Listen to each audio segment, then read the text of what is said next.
Our rice pudding, our completed rice pudding. We have some lovely madeleines to go with it. We have our nice portion of rice pudding, our spiced oranges, which we did a while ago, and some lovely fresh mint, pistachios, and roasted hazelnuts.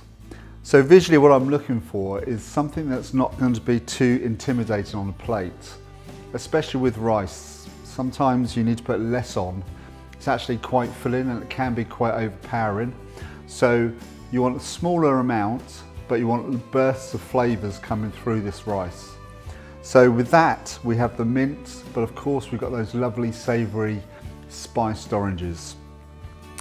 When we look at the madeleines here, we've got a lovely little tinge of brown running underneath the madeleines. They're light, they're soft, they're moist.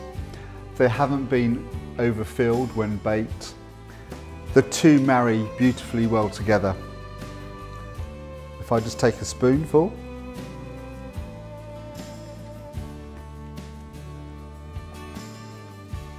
Straight away, I can taste orange. The orange zest in the rice pudding, but also the spiced oranges, which bring a real lovely savoury element to the actual dish. Vanilla is a background flavour. When I bite into one of the madeleines, they're soft, moist, but with a very light crust on the outside. A beautiful dish, quite elegant, but also very homely without all the garnishes. So vanilla and orange rice pudding. This is a beautiful, warm, hearty dessert. It can be served cold as well as hot or even warm if you wish to. Very simple, humble ingredients, but delicious when made correctly. When you look at the ingredients and you look at the volume of liquid to the amount of rice to start off with, you may question yourself, but the whole process of cooking this rice is to extract as much starch from the rice and make sure that that starch is really becoming a silky ingredient within the actual pudding itself. So you're looking for it to bind and to plump and to expand and make sure it really does evolve and is the star of the show. So don't be tempted to put your rice in, bring it up to the boil straight away and cook it super quickly. This is a slow burner, and what you'll find, the rice will expand and the liquid will then disperse. So what do we have? Well, we have our full fat milk to start with in our saucepan, followed by a very small amount of double cream, just to enrich it and make it a little bit creamy towards the very end. We're also going to add some vanilla. You can quite happily put a fresh vanilla pod in here. Today I'm using a vanilla bean paste. It's worth spending the extra money for this because what you'll then get is a beautiful silky vanilla pulp with some lovely fresh vanilla beans. So that's going to go into my liquid as well. I've got some caster sugar. I'm also using short grain rice, which is a Borio risotto rice. So a risotto rice, what I find, you have that lovely little bite at the very end, but they swell up to beautiful little pearls. So my choice is a Borio risotto rice for this dish. And I'm just going to pop that into my milk as well. And finally, I'm going to do a final ingredient, which is orange. I'm going to use half of its zest, and nice and fine, just to enhance the vanilla and give it a little bit of citrus. Bearing in mind we have those lovely spiced oranges that we prepared earlier to use as a nice garnish. We're also going to serve with this some lovely homemade madeleines with some lemon, which will add also a nice citrus flavouring to this rice pudding. And we're also going to finish it with some lovely roasted hazelnuts and some pistachio nuts and maybe some chiffonade of fresh mint at the very end. Once you have all your ingredients in your pan, simply place it onto your hob, stand right next to it with a spatula, make sure your sugar and your rice and your vanilla is fully mixed in. What you'll find is the rice will sink to the bottom of the pan, as will the vanilla and the sugar. So really important to start the process of this on a high temperature with yourself over it. Once you've brought it up to the boil, you're then going to turn it down super low. So I'm going to really put this on a very low heat. So I have it on number 9 at the moment. I'm going to turn it down to about number 2, number 3, and just let it evolve and tick over nice and slowly. You really want to get it up and running and get it cooking first though. So this is important. Just stand by it, keep an eye on it, and sooner or later you'll find that a few little scalding, simmering bubbles will start to emerge on the top of the surface. Once this has emerged, we'll then, like I said, turn it down, and you can almost go back to it every 5 or 10 minutes and just give it a little stir. And what you'll find, the rice will start to evolve, get bigger, the liquid will then disperse. So we've got some orange, some vanilla, some caster sugar, full fat milk, and some lovely cream and arborio risotto rice in this pan.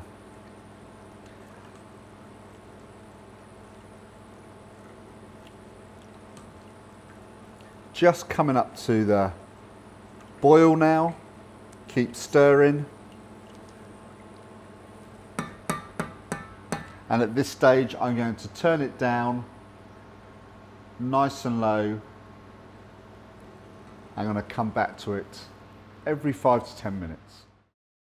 So the rice pudding has been cooking for about 20 to 25 minutes, and you can see now the consistency has changed quite dramatically. The rice is cooked, the liquid has dissolved, and what you've got is a lovely yield of rice holding onto that liquid. The rice, as I said, has doubled its size in volume. Nothing's caught on the base of the pan. And at this stage, before I serve, I'm going to cool it down. So onto a clean plate or a clean tray, take your rice pudding and pour to cool down. The reason why we do this, and rather than put it into a plastic container, is that it will continue to cook in an enclosed space. So you can see here I'm just pushing that to the side, and that will cool down nice and quickly. And then when it comes to plating up this dish with our lovely madeleines and our spiced oranges, we can reheat that knowing that it's not going to stick together. It will be a nice dropping consistency. Okay, so we'll look at spiced oranges. Spiced oranges, this is going to go with our orange rice pudding. It's a lovely alternative as a garnish. It's not too sweet, has a savoury element involved to this dish as well. It's a lovely little accompaniment, maybe as a pre-dessert, slightly chilled.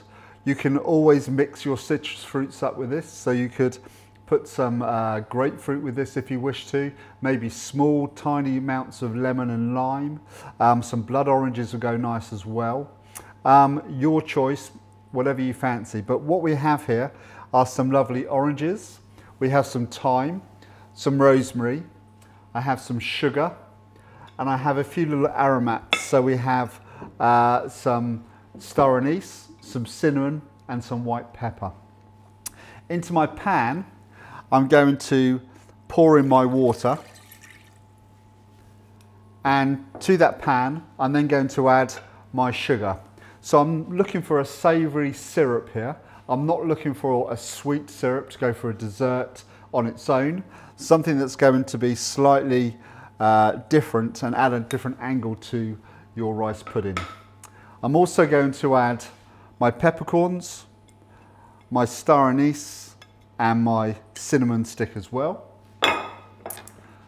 To that, I'm going to add some thyme. Now you could add whatever you wanted. You could add some maybe lemon thyme or just some normal garden thyme. We're also going to add a little bit of rosemary. Whatever herbs you fancy. I mean, you can add some basil. That would be quite nice. Maybe some basil, maybe some chervil. And with this syrup here, we're going to turn it on and we're going to bring that up to a rolling boil. So we're looking to cook this out for about 2 to 3 minutes only. You're not looking to cook it out for a long time. The more you cook it, the more dense flavour of the cinnamon and the star anise will come through. So you're just lightly bringing this up to the boil. Now, to create our lovely orange segments that we have here, we're going to take our orange and we're going to top and tail the orange just to remove the pith. Any excess juice, keep and pour into your oranges. And then you'll see the pith of the orange. You're looking to take your knife and remove the actual outer skin. So with your knife, keep the shape of the orange and just glide your knife around and remove any excess pith.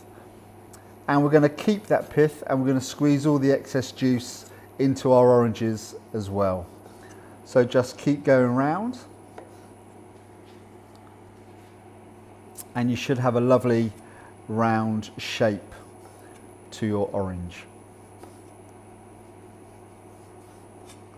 2 oranges will be sufficient really for 2 people, for 2 servings.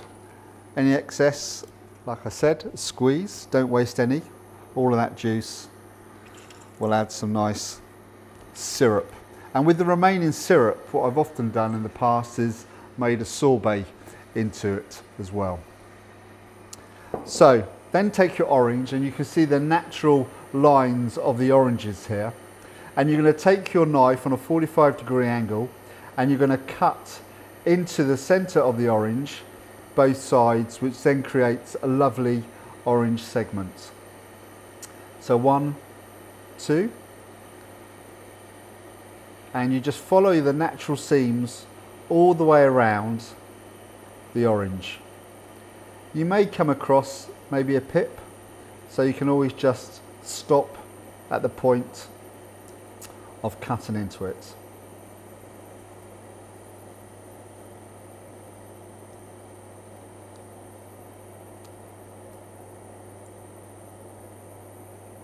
So once you've removed all your segments, squeeze all your excess juice into your oranges and just leave them on the side. Come back to your stock. You'll start to smell the savoury element coming through from the herbs and also the star anise and the cinnamon. And quite simply what we're going to do, leave this for about another minute or so. We're then going to pour that straight on top of our oranges. We're going to clean film the bowl of oranges and we're going to leave that to marinate for maybe a day, maybe 2 days if you wish to, depending on how much strength you want in the oranges. And then when we come to serve it, we'll remove it from the juice and then we'll dice the segments up and we use that as our lovely garnish to go with our rice pudding. Okay, so if in doubt, you can always have a taste of your stock.